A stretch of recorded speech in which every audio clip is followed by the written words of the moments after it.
just like to say how much I've enjoyed working with these 3 projects. It's been great. And you can see the difference that they've made, and I hope that everyone here will really learn from these projects as I have. I think Gail's explained the procedure, so I won't sort of go on anymore, but just again to say thank you to Marianne, Jo and Caroline for everything they've done and for making my job so easy. So without further ado, I'll hand over to Marianne to tell us about her project.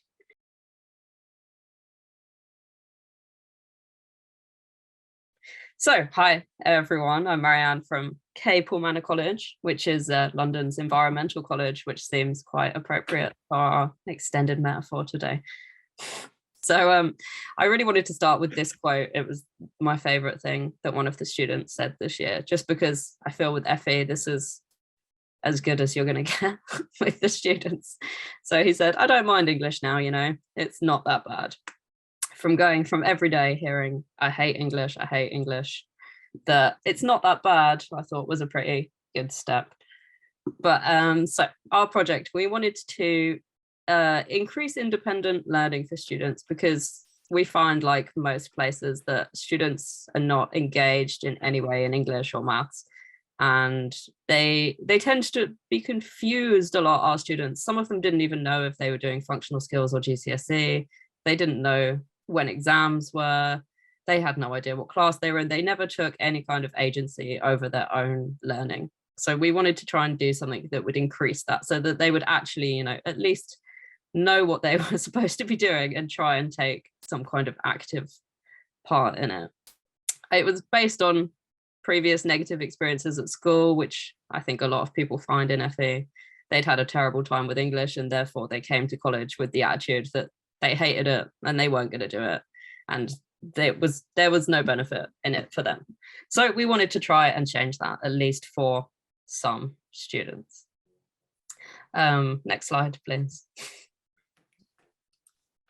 So this is what we started off. We started off with the whole English team working on the project. Kind of went down to just me and my colleague, but we started off with everyone doing the same thing. So in our first lesson, and this was online and face-to-face, but mine is kind of focusing on the online bit. So we started with giving them this example. So this is a picture of me with a goat in the middle, mainly because our students the majority of them do animal care, animal management courses. So I went with a picture of me with a goat. That was last summer. So I thought, let's put that in straight away, give them a point to talk about. And we asked them to do this page all about you. They could do it in any way that they wanted to do, but I did it like this, with lots of colors, lots of pictures, a lot of different things going on. So just so they had options. So I've got a picture of cheese because I love cheese, some tacos, French and Spanish flags because I love languages, my football team, actors, and then places I want to go, things that I don't like, exercise, TV shows, and the sneaky English linked one, books that I love, and the book that I was reading at the time. So it's not focused on maths and English in any way, but it has those sneaky bits that we've put in there to try and encourage them to do the same. On the next slide, we can see some examples of what they did. So I told them that they could do it any way they wanted to. They could just write, they could just put pictures, they could make a PowerPoint, anything that they wanted to do that showed something about them, something that we could find out about them. And now this is looking quite small, so you probably can't read some of it, but you can see that some of them have put pictures and writing. Like the first one has done something similar to me, things that they like in bullet points with some pictures. The top right, he just made a PowerPoint slide, and that showed me that that student was always going to use PowerPoint for the whole year. Was absolutely obsessed with it, didn't want to do anything else. So that's what he did. Nice picture, just positives. The bottom one, she's gone with a big list and a picture, and then the bottom right, she's just gone with writing things that she likes, things that she doesn't like. And actually in this one, she's saying that she loves creative writing, she loves story writing. So from the first lesson, I can see that that student is going to be easily engaged in creative writing. And then you've got my favorite one, Gail. If you just click, hopefully it will come up. Yeah, this is my favorite one. All he did was put a picture of a goose, told me that he has a pet goose. Its name is Goose. And this is not actually a picture of the goose. So you might think, oh, this student has not put any effort into that. They don't really care. But actually, this student was the most engaged the whole year because we just put the goose in everything. Every lesson, I'd ask him, how's the goose? What's the goose been doing? And when we did creative writing, the goose always appeared in a story. Even when we were doing collaborative activities on Nearpod with boards, a picture of the goose would just be there all the time. And it became like a common theme during the lessons. And he felt like he was involved because we were always asking about the goose. And the other students all became fascinated by the goose as well.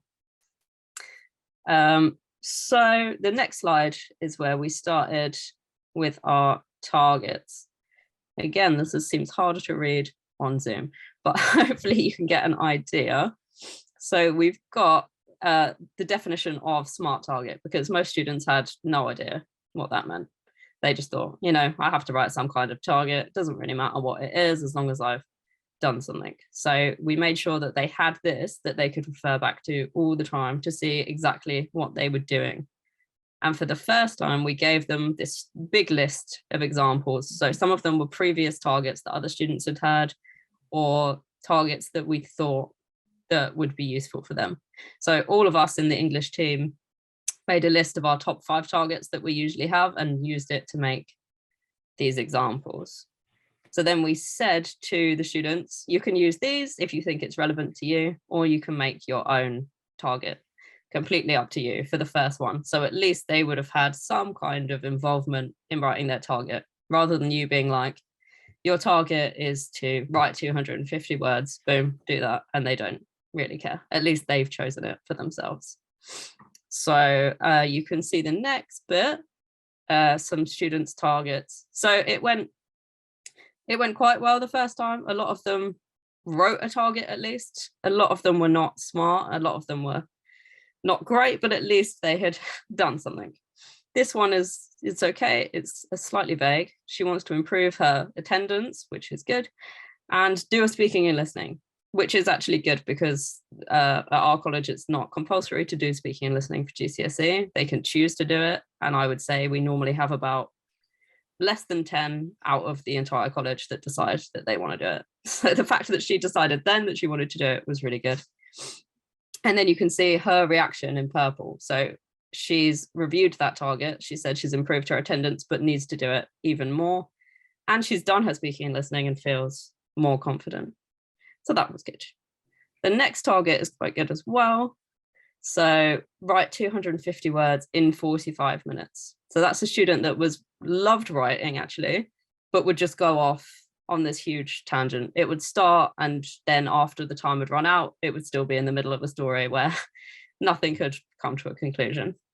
So she had to learn to do that. And then she says, I've done this.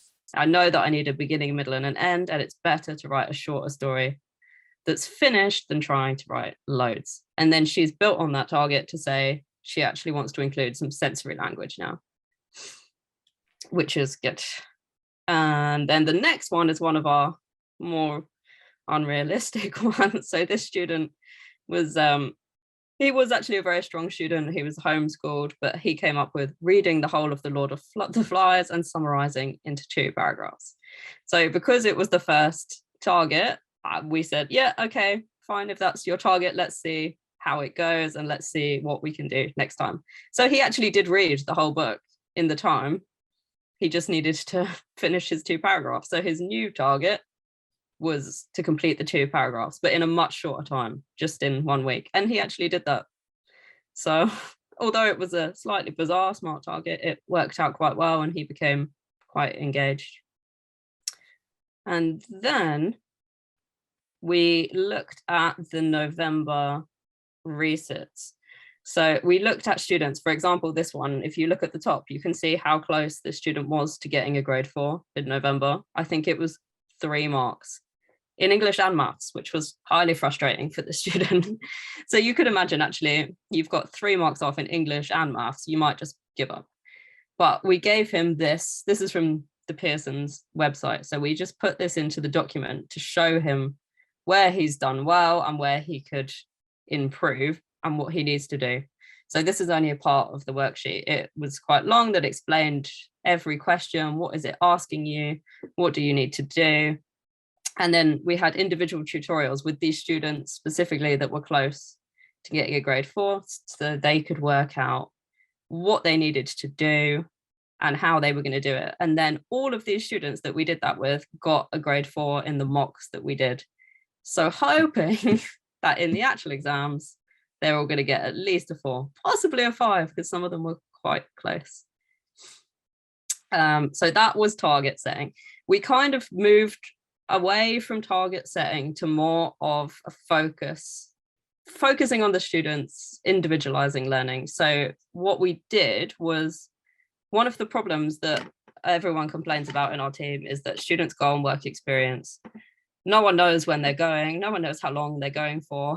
Different students from different courses go at different times, and loads of learning is missed. So what we did on the next slide is give the students who went on work experience a really simple form with these questions on it. So what were the things I did on work experience? What were the best things that happened?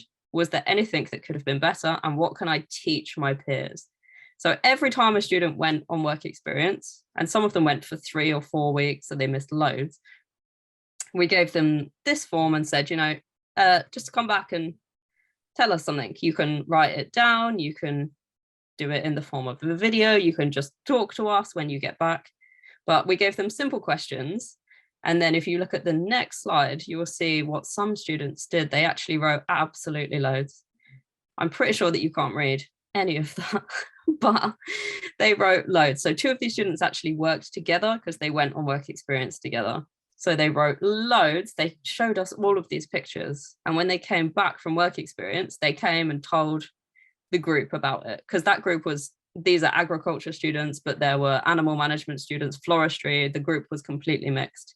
So they came back, told everyone about it, shared these fun images of the sheep, and that made them speak in the group as well, because it was online. They usually didn't speak that much, and it got everyone speaking together, because the others wanted to ask questions about this, and it takes a long time to type in a chat. So it kind of forced them to ask questions as well. And then the next slide is a really short video that one of the students made. Hopefully, if you just click, it should play. It's very short. Made me relax on my walking. Oh, you're right. Oh, but you're solid ground. You're the only one who knows. So cuts out on the music there. I think he needs to work on his music skills, but it was really nice. So he didn't write anything, but he brought this video, sent it on Teams in the group, and then came back and told us all about it. So he was teaching us about the different kinds of cows, talking about the sheep giving birth, a lot of all of these things. So then he was speaking loads. The others who did work experience on the farm were chatting to him. Everyone was really involved, and at least he's done something when he's missing all of those lessons. And then he actually, after this, wrote a big review of his work experience. So what we wanted to do was focus on the students. Oh, just click again. It will keep playing. Sorry. Yeah. So this next slide, this is what we started doing towards the end of the project, trying to focus on progress and each individual student. So because we teach online on Teams, we have this praise function that we used to every lesson say something to the students that was good. What have you done that's good? So you've improved question 3, or you've used more punctuation in your writing. Really simple things that they've done, even if it's a tiny thing. And we tried to make sure that it was a different student every week, so everyone felt involved. Even the weaker students who never made that much progress, we played a game and they won. So at least he's got something. And after all of these students received their praise, they all started speaking on the microphone. All of them were being involved, telling me about their day, telling me about something fascinating that had happened. So it really works with the praise. And the last slide is just quotes from the students. Hopefully you can read these.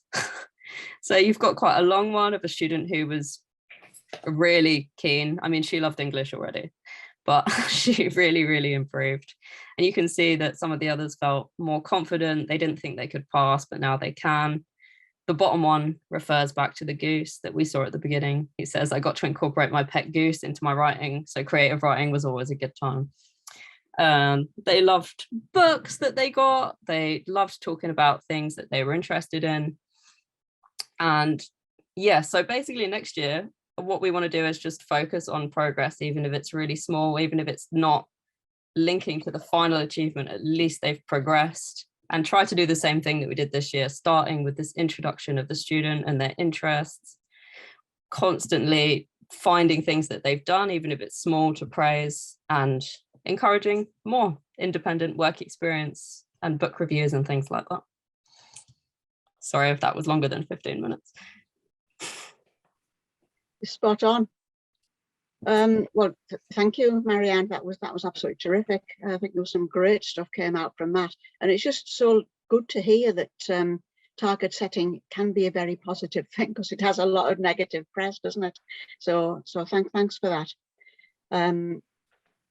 There were lots of positive comments coming up on the chat as you were talking, so I'm sure that people will have lots of comments and questions for you. So maybe we could hand over for some questions, please. That would be great. So we'll have 5 minutes for that.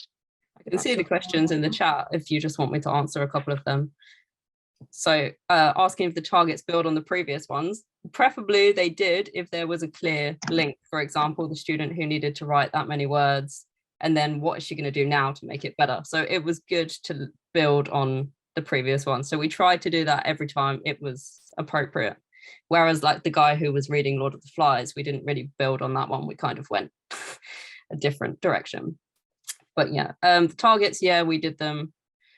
They're dated kind of twice every half term. We had them when it was possible, depending on attendance and things like that. And yeah, some people don't know the praise function on Teams. Even half of my team at my college didn't know about it, so I had to show them how to use it. It's a really, really good one because it's so simple, and it comes up and they can see it, everyone else can see it, but you're actually not drawing this attention to them as well, like if speaking and being like, well done, because then they might just be like, and it's just there, they can see it, and you can go back as well and see all of the things there. And the students getting books, yeah, we used some of the budget from the project. I asked the students if there were any books that they specifically wanted to read, as long as they were quite cheap. So they suggested books that they would like. We ordered some of them and gave it to the students, and we got more than one copy of some of the books. So now we've got, in one of our campuses, we've got a little reading corner in the library with all of these books. So if one student reads one that they wanted, then they can recommend to other people and they can just go and borrow them. Unfortunately, we have 6 campuses, so it's quite hard to have mini reading corners in all of them, but we've started with this campus and hopefully we'll be able to do it in more as well. Any general questions from the audience, please? I just wanted to say that I was making some notes as I went through, and one thing that I know that you said that I think came across really strongly was that praise works, doesn't it? As long as it's Who knew? Real praise. Yeah, absolutely. Oh yeah, genuine. Yeah, So, with a purpose, yeah. oh, that's a very good point. Yeah, absolutely.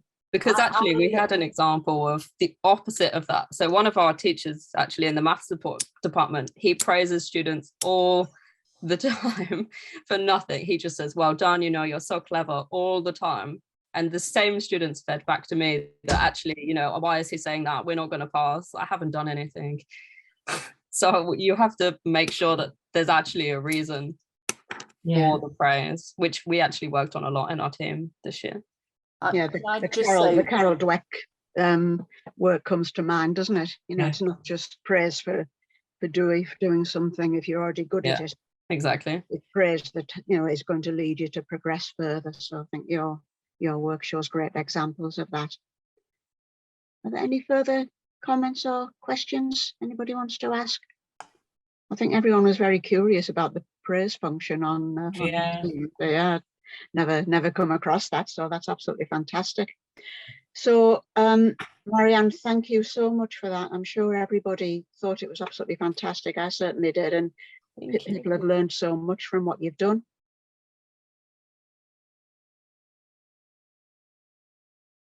I'm going to take you on a little journey, actually, through the eyes, mainly through the eyes of one of my learners who was participating in the project. So the project, you can see the title, is the development of IT skills within the Esol classroom. So to start, I'd like you to imagine you're 16 years old. You've been trafficked. You have no friends or family.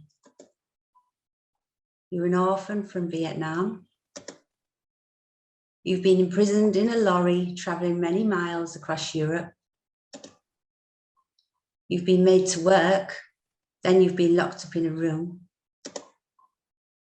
You can't speak or understand the language. Then you find yourself in a classroom and you're asked to teach Esol adult learners IT skills. How would you feel?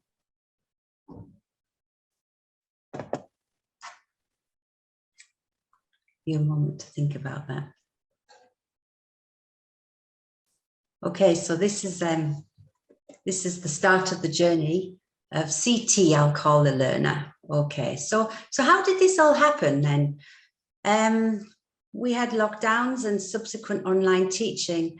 And during that period, it was identified that there was a need to improve IT skills among ESOL learners, particularly the lower level.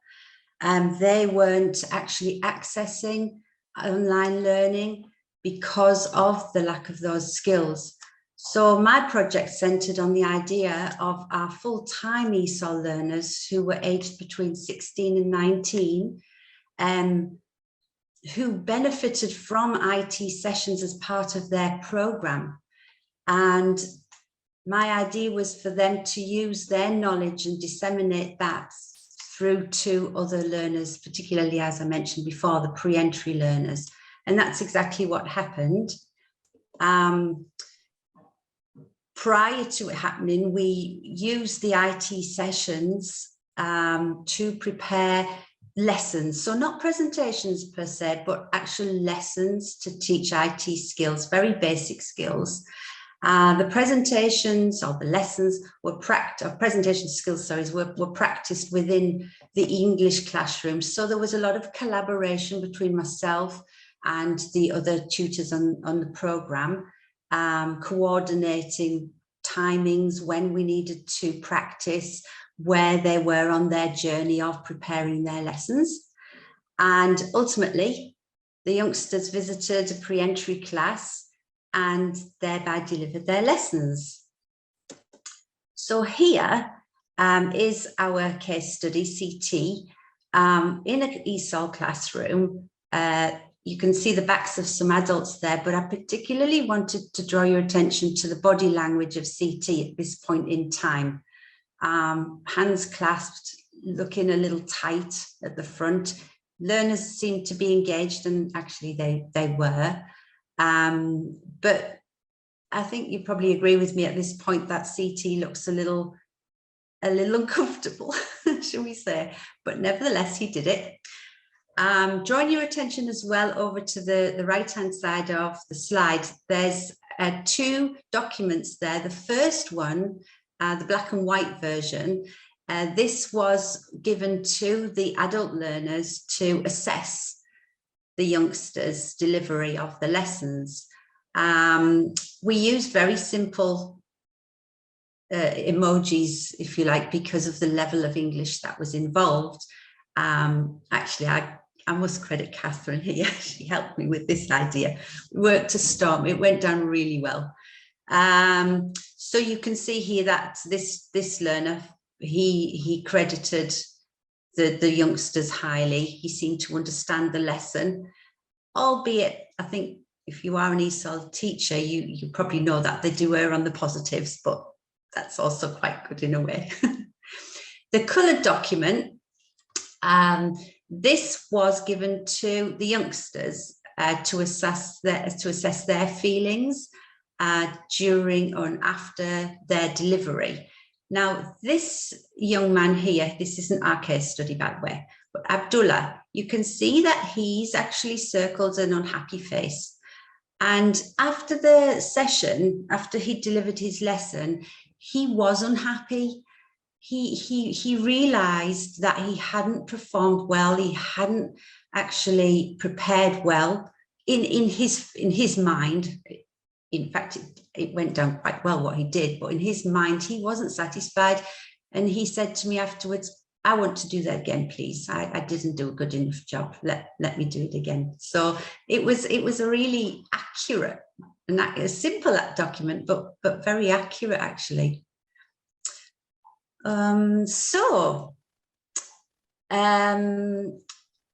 I wanted to mention, well, I drew your attention to body language in that slide, because ultimately what happened right at the last week and during the last week of our term is we were short of a maths teacher for 1 week. Now, our learner, or our case study, CT, he actually progressed from entry 1 maths to level 1 maths in 1 year. So I took the skills that he developed through the project and I asked him if he would teach maths to his peers and effectively cover for one of our teachers. And you can see here, and I think you'll agree, that CT looks completely different. He's relaxed. He's got a learner, another peer up at the board working with him. There's a different feel completely. He's grown in confidence. The evidence is there right in front of us. And he used the word, when I asked him how he felt, he used the word delighted. And this was a word he developed and he clung on to following one of our lessons that we'd taught different words for emotions. And this was his favorite word and he used it appropriately, but he loved using it.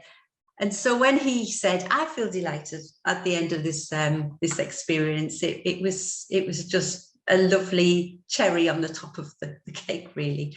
And then I put a little bubble there because we also feel delighted. The whole project, the whole achievements of the students, whether they were receiving the lessons or whether they were delivering the lessons was really wonderful. So the learner journey here, to sort of summarize, the learners who delivered the lessons developing the following skills here: thinking skills, communication skills, self-management skills, research skills, and social skills as well. And over to the right, those who received the lessons gained IT skills. They improved their communication and above all, in a way, really, they benefited from being taught by peers who could empathise with the language barriers that we sometimes forget, actually. So I'm going to take you back to this quite shocking screen, I think, really. And then I'd like you to think about those black clouds and think about that word delighted, how that journey progressed from this darkness to using such a strong, powerful adjective to describe that experience. And then, rather than me tell you what went well, although I've given you some little hints along the way, I just wondered what you felt would have gone well, what went well with my project. So if you can maybe write on the chat or say something, that would be good. Thank you, Caroline. I'm sure people have a lot of comments to make on what you've done. Yeah. So a really novel project, isn't it? So yeah, well done. Thank you. And there's always room to improve. So if you want to also contribute to what you feel that I could have improved on, then I would value that too. Oh yeah, bonds formed between students, absolutely. Oh yes, that definitely happened. And tutors, to be honest, because they relied on us a lot to develop their confidence and their communication skills, all the skills I've mentioned prior. Ah, thank you. Yeah, feeling valued and cared for, absolutely. Yeah. Developing independence, absolutely, yeah. Yeah, thank you.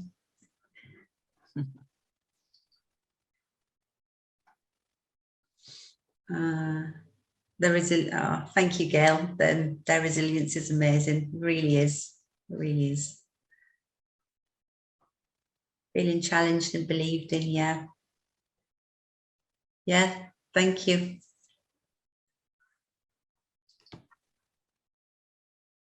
Okay, I'll stop sharing there. Thank you very much, Caroline. Thank you for listening. Really thought-provoking. What I felt maybe was that the hard work that you as a team must have put in to get the student to the stage where, or students rather, to the stage where they were able to do that great work that you've just described. So your team must have put in a massive amount of effort. You want to tell us a bit about that? Well, yes, because I didn't actually mention the level of English of our learners at the beginning, but they were pretty much pre-entry, week entry ones. So my expectations were high, really. But I'm quite proud of that, really, because if we don't have high expectations, then they're not going to have high expectations. So, and it just shows that having those expectations does actually work, a little bit of a push. But yes, we had to collaborate a lot. We had meetings all along the way, and we did have barriers that not everybody was on board with the project all the time, and that was difficult, to be honest. But we just powered through. Those who were on board really were quite passionate about this idea, and it was about that passion and working together to drive it through. Did your IT person have Esol experience? Well, we had in the IT tutor we had 3 different ones throughout the year. That made it a little bit tricky. So I started with one. She did have Esol teaching experience, but then she left, and then another one came in. We started with one who really didn't want to be there. Then one came in, she was fine. And then the latter one, non-Esol experience, but IT experience. So it was a little bit of a spiky profile to work with too. But as well, I think not always, see, if we focused on the IT and the communication skills to deliver the project. And yes, I understand there were language barriers, but to try to focus on the fact that we wanted to teach these IT skills was what was I suppose made it work, rather than hanker out, worry about the language barriers and worry about all the things that might not work. It was just a case of a can-do attitude. We can do it. You can do it. And they did it. Certainly did, yeah. yeah, well done. Are there any questions from the audience? Hi, please? Vicky. Hello. Yeah, I've got a question. It's such an interesting project. I just wondered, as an Esol team, putting the learners into that position of facilitating, did you learn anything as a team about pedagogy, about teaching from observing and working with learners to plan those sessions? Yeah, good question. Yes, well, I come from an IB background. I've had an experience of working with the IB International Baccalaureate curriculum, and that curriculum is very student-centered. It's all about them, all about, they've got to drive everything in every way, and teachers stand back. And I think that's what I wanted to bring to Darlington College. I think sometimes people get in a kind of rut and they don't want to take little sort of gambles, risks, if you like. And I think that I wanted to show that we could, you know, if you do it, let the students lead, let them dictate. And I think that's what's come out of that. That's the biggest thing for us teachers is, you know what, student-led learning does have a place. Not always, can't let them free too much, but you know, it's a really good approach. Thank you, Caroline. Thanks, Vicky. Any more questions for me? Right. Just a comment. Oh, yeah. I think it's it just sums up the contribution and the impact you all have changing people's lives. I think it's amazing. Thank you, Gail. Thank you.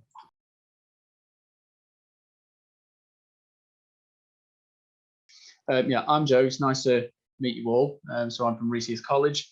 So I'm in a very similar kind of educational establishment as Marianne. So Reese's College is an agricultural college as well. So we do have learners who are taking agriculture courses, horticulture, animal management, food, bakery, land-based engineering.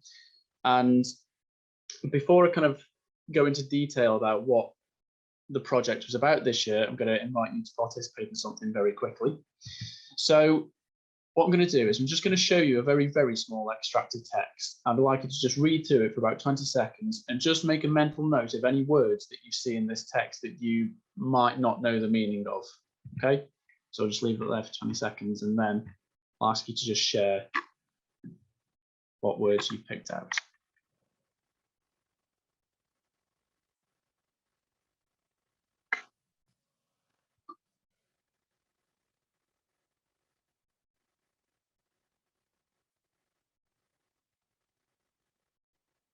So give about another 10 seconds.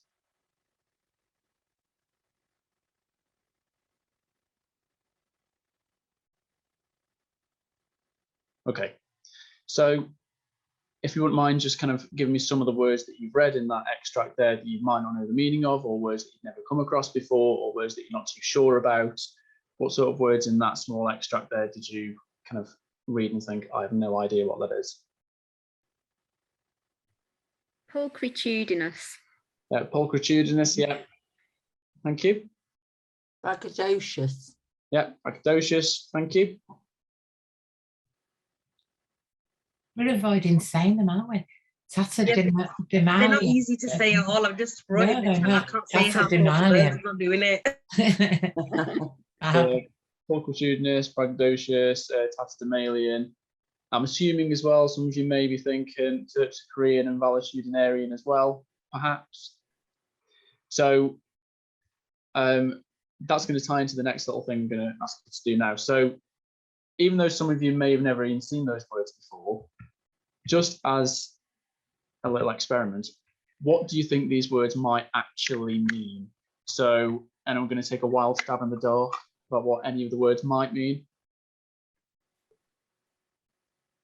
I can't remember which word it is, but one of them that was before the tent, meaning possibly like an awful tent. It could be either way, like a really something positive or really negative about the tent, but I can't remember what the word is now.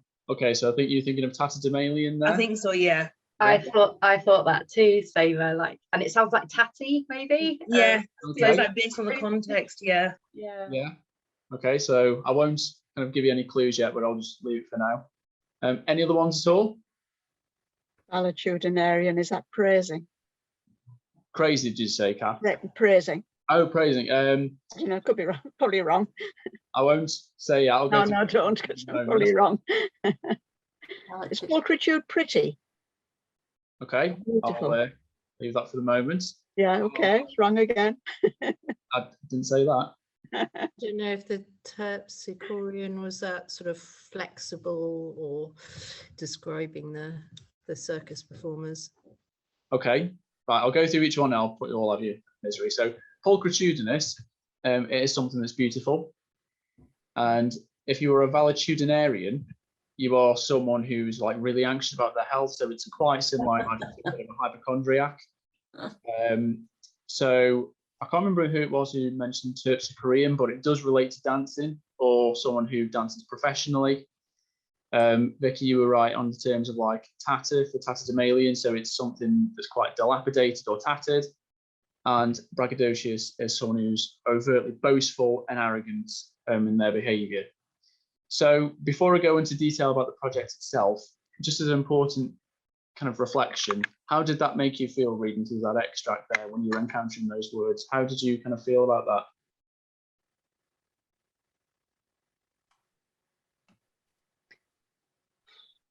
that? I'd say probably I thought I was only going to see one that I didn't understand, and then I went, oh, and another one, and another one. Yeah. So I was getting more anxious as I went along. Yeah, good. So there's kind of sense of anxiety that comes through reading that. Any other particular key feelings that cropped up, or is anxious kind of like the overriding one? I thought it was it reminds me of the BFG, and it was almost like some kind of caricature, making up words that were similar to the English language. Yeah. Yeah, so these kinds of ideas, a sense of anxiousness or a challenge, the reason why I got you to do that is because how you were feeling there was mirroring how our learners in the English department feel quite often when reading through particular texts. So obviously when they have to read through text and do analysis, when they have to do creative writing as well, our learners don't have a very strong vocabulary, so they struggle to express themselves through their writing. And like I said, when they're analysing text, they very often find it quite challenging to interact with the text as well. So they do sort of withdraw into themselves a little bit, and it just presents this barrier before you've even started going into any depth in the lesson as well. So the project itself then, it was predicated on vocabulary, in case I didn't make that obvious with the last few tasks, but it was focusing specifically on widening learners' vocabulary to develop their comprehension skills and creative writing skills. But the key thing we wanted was to make sure that the vocabulary that our learners were exposed to throughout the course of the project became active, so they were able to memorize them and use them in their writing, as opposed to making them passive. So, you know, when you encounter a key word or a new word and then the next day you've forgotten about it, we wanted to make sure that our keywords that we gave to those learners were active and they were ingrained in their memory, and they used them in their writing as well, in the correct context, in the correct, you know, grammatical structures, all that kind of stuff. But we also wanted to understand how we can effectively do this. What is the most effective and impactful way of making sure our learners understand and remember these bits of vocabulary as well? So those are the overarching objectives. So before I kind of show you the baseline test, it's worth noting that this project was given to all the English students, all the math students and the animal management students as well, just so we could see what different results were as the project went along. But we did focus on 2 case studies in particular. So the baseline test that you're going to see in a moment, this is taken from student A. So this is one of the case study learners. So the baseline test, they were given these 10 key words that were going to be distributed across the course of the project that we wanted our learners to kind of make part of their active vocabulary. So there were 3 tasks. There was a confidence rating task, a keyword definition task, and a context task. So the first thing the learners were asked to do, and this is student A's example of the initial assessment, the baseline test, they were given 10 of the keywords that we were going to give to them across the course of the project. They were asked on a basis of 1 to 5, 1 being very confident, 5 being not confident at all, to rate how they felt, how confident they felt about using those words in a sentence. Now you can see with student A, there's a few 5s on there. There's a couple of 1s, but you'll soon see by the definitions they provided that the 1s are kind of like a false sort of assessment of themselves. So they thought they felt very confident about using the word curious. When you read the definition they've given, it doesn't really translate that well. So I don't know if you can read that. It is very often like translating hieroglyphics when you read through the word, but it says, for curious, when you were looking up to no good. Well, obviously that's not a correct definition. So you can kind of see these false results when they put one feeling very confident about using some keywords and the definitions aren't quite correct. A lot of the keywords as well have no definitions as well. So we wanted to make sure that at the end of the project that changed. We wanted to make sure that there were more accurate definitions and that they felt much more confident about using all the keywords. So in addition to giving them these keyword bookmarks, so these are like the examples of the bookmarks we gave to our learners over the course of the project to remind them of the keywords, so there's that sense of repetition there. We did also at the beginning of the project just have a very simple PowerPoint slide on at the beginning of each lesson where the keyword was there, the definition was there, an example of the keyword in a sentence as well. So the learners had to write that down, but then there was a task for them in which they integrated that keyword into their own writing. So they had the definition there, they had an example of that keyword in the sentence as a bit of a framework, but then they had a bit of free rein to then go on to the task in which they were integrating that keyword into their own writing. So obviously we had to make sure we changed it accordingly depending on the cohort of learners that were exposed to this particular keyword in that particular lesson. So this is an example of how extraordinary has been pitched to the animal management students.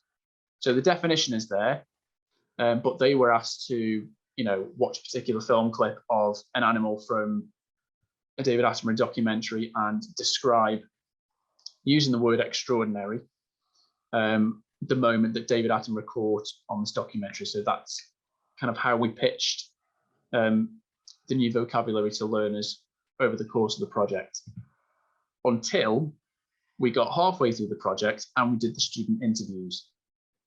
And this throws into sharp relief the importance of listening to our learners, and it throws into sharp relief the nature of the beast that is kind of like reflective practitioning like a lot. So it's all about change. And these are just two examples of the questions that our case study learners were asked. So for example, have you used any of these keywords outside of the classroom? What was quite nice is that student A did say that they used the word majestic in a conversation with their family when they were talking about the royal family and when they were talking about the Jubilee and all that kind of stuff. So that was quite nice. So that was proving that halfway through the project, there was some form of success. And, when we asked both case studies what impact these new words had on them as a learner, they were saying things along the lines of, it makes me feel well smart, makes me feel like really more intelligent, feel a bit more confident when I write as well. But the question that changed everything was, do you think there was a more effective method of communicating meanings of new keywords to you guys as learners, or is the way we've been pitching it so far been suitable? Student A responded with, well, I think it'd be quite nice if we could read our work out to other learners to see if we've used that keyword correctly and if it sounds right in our writing. So it introduces this aspect of oracy. So as a consequence of that, we thought, okay, perhaps just writing stuff down off a board isn't necessarily the best and most efficient way of introducing vocabulary to learners. So as a consequence of that, we changed the course of the project by creating these. These are oracy posters. So what learners could do is they could scan this QR code for each of the keywords. So there was 10 posters, each of them with the keywords on, and they could scan that QR code, which then took them to an audio link. So they heard the keyword being read out, they heard the definitions of the keywords being read out, in addition to an example of that keyword in a sentence as well. So in addition to the writing aspect of the keywords, students were also able to interact with these oracy posters too. 2 minutes, Joe. Okay, thank you. So it was kind of stimulating all aspects of learning. So your visual learners, kinesthetic learners, your auditory learners as well. So that was the approach we took going forward towards the end of the project, using those oracy posters. And then to finalize, we did the initial assessment again, just to check if our 2 case study learners had, improved and remembered those keywords. So this is the initial assessment from student A at the beginning, and this is at the end. So you can see there's a dramatic improvement there, much more confidence with all the keywords and the definitions that they provided. Some are not quite right, but about 90% of them, 80% of them are pretty much spot on. So yeah, that was it really. That was the course of the project. So that's it. Any questions? Any questions for Joe? Yeah, I've got, hold on, I've managed to put my chat in the wrong place. Hold on. I'm dead interesting. Really exciting stuff. What I was interested in, first of all, is how did you choose your 10 vocabulary items? So a bit of a weird story. So the backstory to this project is it was the original brainchild of 2 other members of staff. Yeah, I remember. Yeah. And what they did, they looked through AQA exemplars, they looked through past papers, they looked through AQA sample answers from learners, and they kind of whittled down from a list of 30 keywords they picked out from reading through those documents, what they believe to be high register, low frequency vocabulary. So kind of like really sophisticated vocabulary, but words that didn't really crop up that much in learners' work. So that's how Sophie and Anne, the original people who kind of started the project, picked those keywords out. Great, because what I thought was really interesting was your oracy thing really extended it then, didn't it? Because you were using synonyms which were more appropriate to spoken English than the original items, which were mainly written. Yeah, I thought that was a lovely extension to it. Yeah, very interesting. Sorry, I'm not asking a question, am I? I'm just chatting. That's all right. Any other questions or comments for Joe? Do you want to come out of your screen, Joe? Yeah, sure. Cheers. Well, from a personal point of view, I thought that was absolutely fantastic. I absolutely loved those oracy posters. I thought that was a great idea. So, well, you know, very, very well done on that. Any comments, questions, thoughts, views, opinions? Sorry. Great. My little baby. I love all this stuff. What I'd be interested in is definitions. I said in the thing, very hard for native speakers to do. So checking, understanding through defining is often a higher level skill than the actual use of the word in the text. So did you actually check with use of the language in written context? Do you see what I mean, rather than just the definitions? Yeah, so what we found was, because primarily this project was to improve the creative writing kind of standard of our learners, but what we did find is that learners who were not the case studies, so we had learners using those key words in their responses to the text analysis questions in section A. Right. So in the mock exams, in the milestone assessments that we did start to see these key words creeping in the correct grammatical structures as well. So in the report, if any of you do read it, there are photographed examples of other learners outside of the control group who did use those keywords properly. Cheers, thank you very much. I think we've probably got time for one last comment before we move on. Vicky? Go on then. Joe, where would you like to take this research next? What's really sparked your curiosity? Well, what we're hoping to do is, with some of the money that we've got from the OTLA project, we're hoping to try and invest in some vocabulary software, so that we almost have like this vocabulary building project starting like at the beginning of the academic year, and it's almost like, for the students, it's almost like the equivalent of like a CPD session every week. So they just get this time with the vocabulary software, which has, you know, all this tracking on it as well, so you can track progress. And we want to just, like I said, keep it as almost like a separate mini project running throughout the course of the academic year. So we are going with the approach that it's probably the easiest way of picking up a lot of marks when students do the creative writing question in the exam. So there's like 40 marks up for grabs, and you can get a substantial amount of marks, not only by writing a substantial amount of writing, but through the sophisticated vocabulary that you use throughout the entirety of your work.